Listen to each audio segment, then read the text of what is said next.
Thanks for joining us on another busy night of news here on Detroit's only nightly political talk show. This is The Pulse. I'm Roop Raj. Budget battles raging at two levels of government for all of us here, and an all-out fight to try to reach a deal before the clock strikes midnight.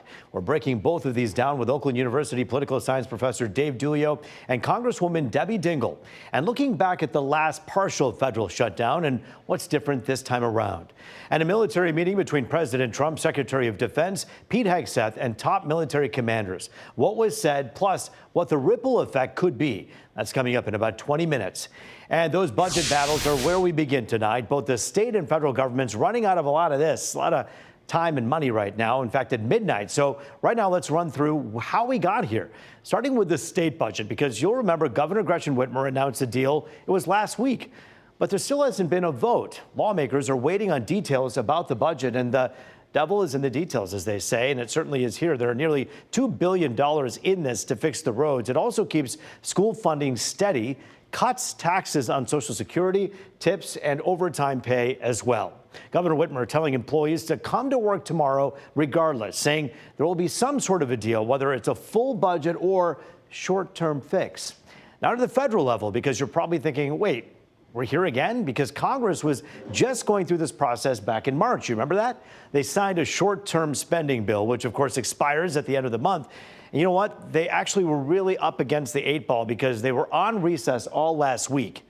Now, as for the divide, Democrats want Affordable Care Act subsidies extended right away. They expire at the end of the year, and people on insurance through the Affordable Care Act face those higher premiums if they are not extended, and that's a concern. But Republicans say they want no new spending and no add-ons. Although Senate Majority Leader John Thune says they're willing to fix the ACA issue. At this hour, we know the Senate officially didn't pass the measure. All this as the blame game gets worse. After months of asking, months, and mounting pressure, Leader Jeffries and I went to the White House yesterday to meet with the president and Republican leaders to find a way forward. And sitting in the room, it was very clear, behind closed doors, that the president hasn't fully grasped the magnitude of the disaster he's causing Americans. This is totally avoidable. It is a decision they're going to have to make, and if the government shuts down, it is on the Senate Democrats. The House has acted, the president's ready to sign the bill, and all that's left is for 8 Democrats to join us in passing that bill today. Here to break down both showdowns, Oakland University political science professor Dave Dingell. Always great to see you, Dave. Thanks for joining us. Yeah. All right, so he's saying, Mr. Thune is saying, hey, we only need 8 Democrats. That is like moving mountains in an unprecedented way. Not going to happen. What then becomes of the situation we're in? Well, we are hurtling toward this government shutdown, and it's an unfortunate situation that we have seen play out, not in the recent past, but more so in the last 30 years or so than ever before. We always seem to be at this point of going over the brink, right? And it's pretty clear now with the failure of the Senate to pass the bill that was before them that we're going to have a shutdown federal government tomorrow. We understand Mr. Thune said, look, we understand the American Care Act is important. The ACA is important. We want to make sure that we can have a discussion about this. But right now, roll with us, Democrats. Roll with us. Let's get through this.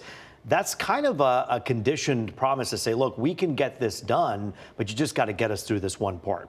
It is, and this is a tactic that is used very, very often, and you referenced it in your intro. In March, another continuing resolution was passed, and to get us to this point.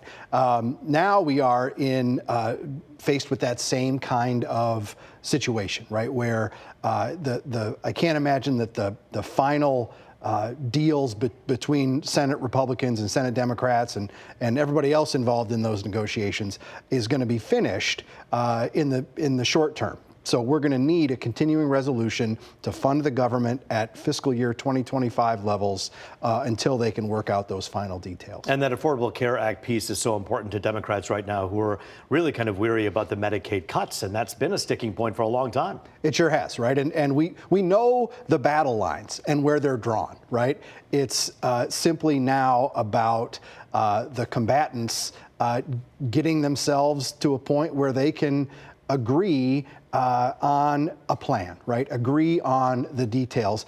And it's in this situation of, even though we have unified government, right? Senator Thune said we need 8 Democrats. That's because these bills that need to be passed are subject to the Senate filibuster, which Democrats are using, which is in their power in the minority, right? So they somehow have to get those 8 Democrats to come over, break that filibuster, and then they can pass those bills. But Senate Republicans are going to have to give up something. Sure. To get those 8, yeah, absolutely. Now, we're talking about 750,000 people that would be furloughed almost immediately. But we heard President Trump say in the past that this could be different. Instead of just furloughing, we may actually find this as an opportunity to make some cuts because we have to save money. That's an interesting threat that he's made in the past. It certainly is. And the president has, in the first 8 months or so of his 9 months now of his administration, he has tried to cut the federal workforce, whether it's the Department of Education or other areas of what he would call bloat, right, where there are a lot of people. He's tried to cut them. He's faced some challenges in doing that. Court battles he's won some, he's lost some.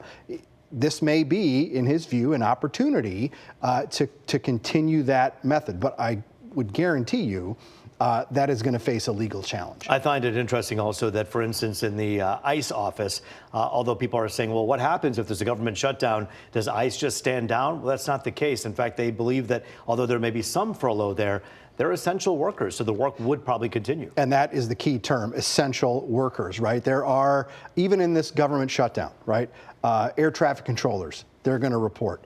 The Postal Service is going to deliver your mail. There are those elements of the government that are going to continue to function no matter how long this goes on. The last time we had one of these at the federal level, 35 days. Last time we had one of this at the local level in Michigan was back when Granholm was governor in 2007, 2008. It didn't last long. But what I find kind of noteworthy about this particular time was it was just last week that the headlines were blowing up where Governor Gretchen Whitmer essentially said we have the framework for a deal. And most people who are watching on the other side of that camera aren't keeping track of every little detail. They're thinking, hey, we're closer to a deal. We're not any closer to a deal. In fact, some of these lawmakers say we haven't even seen the devil in the details. That's right. And I think this is one of the most interesting elements of this budget battle in Lansing is that I don't remember the last time Lansing was this tight-lipped. We've heard nothing come out about what the specific sticking points are, right? What are they really arguing about? Nobody has any idea, including apparently some lawmakers who have been kept in the dark by their leadership.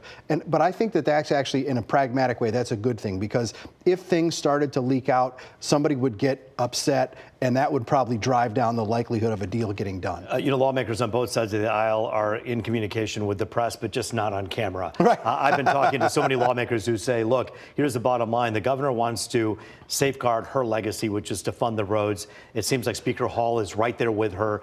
But then we have a lot of other money that we're wondering where that's going to go. Absolutely. And we know the big picture items, right? We know that the education component is a huge part of this. We know that the roads are a huge part of this. But as you have noted, right, the devil's in the details. We don't know what those details are that they're duking it out over in those conference rooms in Lansing. You got to read a bill before you vote on it, and we've talked about that before, both at the federal level and at the state level. Many lawmakers frustrated, telling Fox 2, hey, we need to read that bill. It'll be interesting. We'll watch this one very carefully. Dave Dulio, always great to see you. Thanks for joining us here tonight on The Pulse. We're keeping this conversation going with U.S. Congresswoman Debbie Dingell in the room where it's happening. You're watching The Pulse on Fox 2.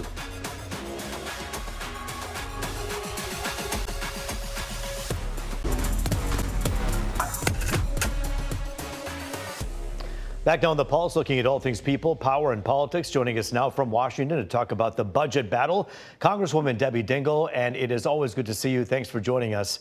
We appreciate your time. Thank you. It's good to be with you. And we did this last week with Congressman Walberg, a Republican last week.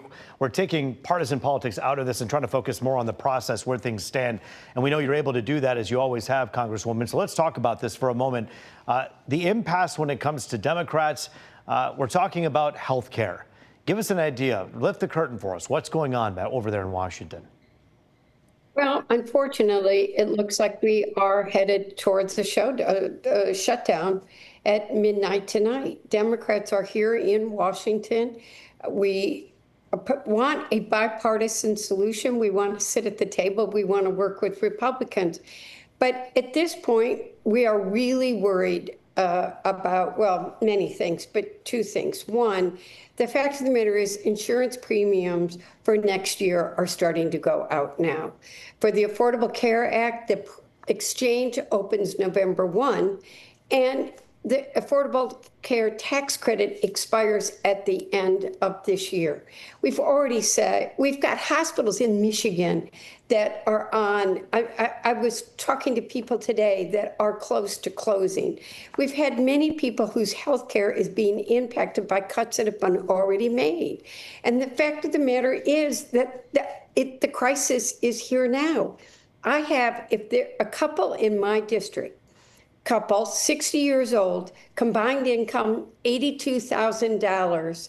If the Affordable Care Tax Credit is not extended, now this is based on age and where you live. So it's their 60-year-old and they're where they live in my district, but their health care premium is going to go up by $11,250, a 164% increase in their premium. This is a crisis, Rube. Congresswoman, Senator Thune was just on our air not long ago. You probably heard him, and he basically said, look, we can talk about ACA. We can figure this out together. Why not pass this budget now and then have that conversation and make sure that that's in there? I mean, the fight does continue for Democrats, but it doesn't have to be hanging the hat on this particular moment where 750,000 people could be furloughed. And according to President Trump, some of those people could be let go permanently. Okay, let's be blunt. He's already let hundreds of thousands of people go, and he's been continuing to do that. And one of the things is that we do need guardrails. He has already done pocket rescissions and executive orders that has taken money that we appropriated in the last budget resolution. And that money's been taken from school lunches. It's been taken from veterans. It's been taken from law enforcement. We got to work together, but we need guardrails so that the money that we are appropriating actually gets spent. And the healthcare crisis is now. What they want goes through Thanksgiving. The exchange opens November 1. Look, I want to sit with Republicans. I want to work with them. I don't think compromise is a dirty word. But at some point, you got to be willing to fight for the people you represent, and healthcare is all affordability. Are you sitting down with Republicans right now? And when you have those meetings with the Republicans, what are they telling you? Okay, well, I'm in Washington. My Republican colleagues aren't. The Senate voted today. But, you know, the president met for the very first time since he took office in January yesterday with the Democratic leader of the Senate and the House. You know, we're here. We want to sit down. We want to work together. They're not. 750,000 people could be out of work at least, or at least be furloughed, and then other people could be out of work. When you look at the frustration level of this country right now, there are people who are really upset at their politicians, Republicans and Democrats, because they'd say, Congresswoman, that we've known that this moment was coming for a really long time. Why wasn't more happening before today? So can I ask you, Rup, why did the president of the United States of America not sit down with the Democratic leader of both houses and ask for those meetings in August? They haven't, and he canceled the meeting last Thursday. They only agreed to the meeting yesterday and didn't move. I want to work with my Republican colleagues, but you got to sit down at a table and be willing to talk. And that means our leaders have to be willing to talk. And our four corners and the president need to be together. And if there is a shutdown tonight, I want to remind you, the Republicans control the White House, the House, and the Senate. So it's a Republican shutdown. I don't want it to be. I want the government open, but I have to fight for the people I represent. That mother who cried to me and doesn't want their child to die. That couple I told you about. Look, let's sit at a table. How long does the shutdown last in your eyes if it happens? I don't know. I hope, you know, I'm in Washington. Yom Kippur is Thursday. So many people of Jewish faith are going to go home. I'm going to go home, say a prayer in my synagogue, and come right back. I'm here in Washington prepared to work with my leadership. We know that the Senate has this in their hands right now, but when I asked you the question whether you're talking to Republicans, we hope you'll continue to work on those relationships as you have shown in the past to perhaps when this, and if this ends up in your hands, you'll do something to help. Congresswoman, good to see you. Thanks for joining us here. Thank you. We're turning to the military meeting next on The Pulse. Secretary of Defense Pete Hegseth says he's taking woke out of the military while President Trump has a proposal. You're watching The Pulse here on Fox 2.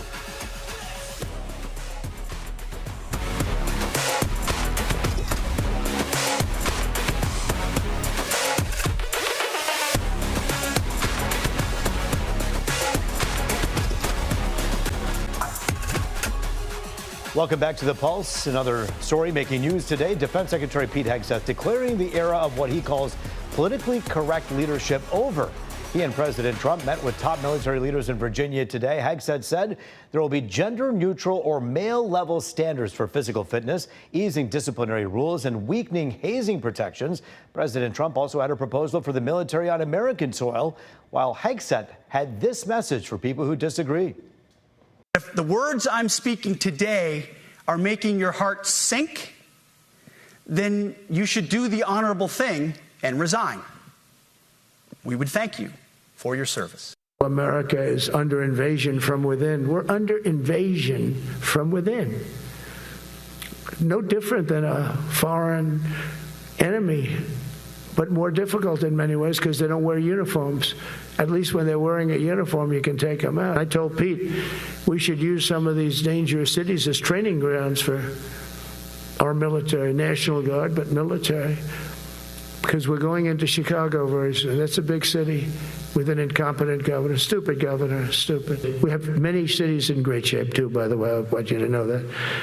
But it seems that the ones that are run by the radical left Democrats, what they've done to San Francisco, Chicago, New York, Los Angeles, they're very unsafe places, and we're going to straighten them out one by one.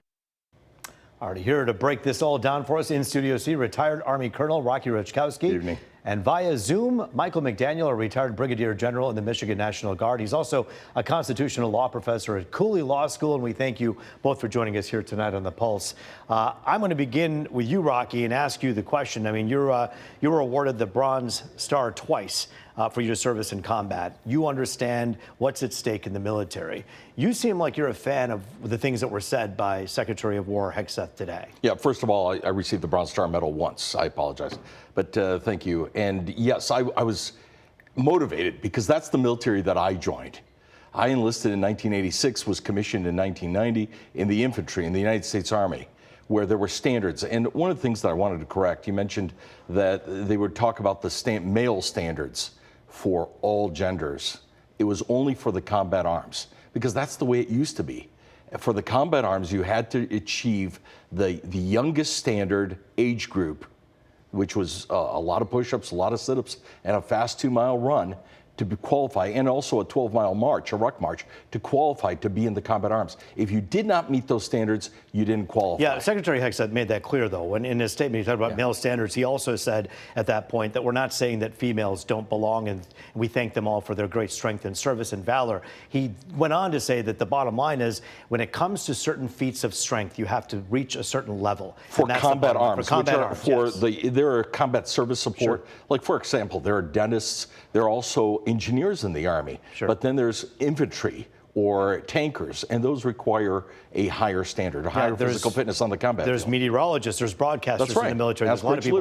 Right. Listen, I want to ask you, sir, Brigadier General, you obviously serve in the military. You have a very good hand on a pulse in terms of what you believe the messaging is coming from Washington. What do you think this messaging is saying to the people who are looking to serve for the Michigan National Guard?